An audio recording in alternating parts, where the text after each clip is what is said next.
જય શ્રી કૃષ્ણ. મારું નામ પાર્વતી છે. પાર્વતી કિચનમાં આપનું સ્વાગત છે.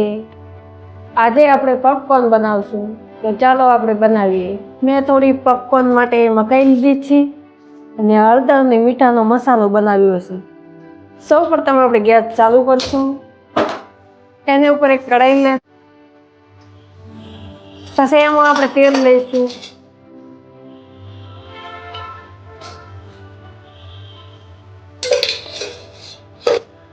હવે આપણે આ મકાઈ લીધી છે એ આપણે તેલમાં નાખી દઈશું.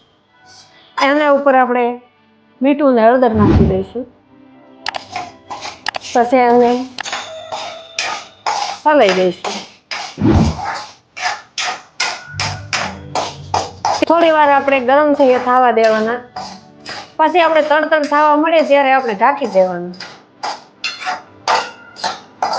અને ત્યાં સુધી આપણે તેલમાં પોપકોર્ન ડુબાવવા જોઈએ, જેથી આપણે સારી રીતે શેકાઈ જાય. થોડી વાર આપણે ગરમ થવા દઈશું. પછી આપણે ઢાંકી દઈશું. જો કેવો તડતડ અવાજ આવે છે, આપણે ગેસને બંધ કરી દઈશું. આપણે તડતડ થવાનું બંધ થઈ ગયું છે. હવે આપણે ધીરે ધીરે જોઈ લેશું કેવા બન્યા આપણા પોપકોર્ન. જો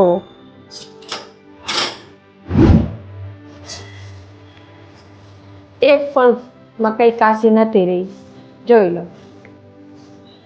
હવે આપણે બધી જ મકાઈ શેકાઈ ગઈ છે અને પોપકોર્ન પણ બની ગયા છે. તો આપણે હવે ધીરે રહીને નીચે લઈ લઈશું.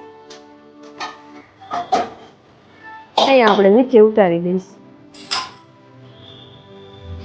કેવો લાગ્યો મારો વિડીયો મિત્રો? જો તમને વિડીયો ગમ્યો હોય તો લાઈક કરજો, શેર કરજો, સબસ્ક્રાઈબ કરજો અને સાથે સાથે પેલી ઘંટડી દબાવજો અને કમેન્ટ કરજો. ધન્યવાદ.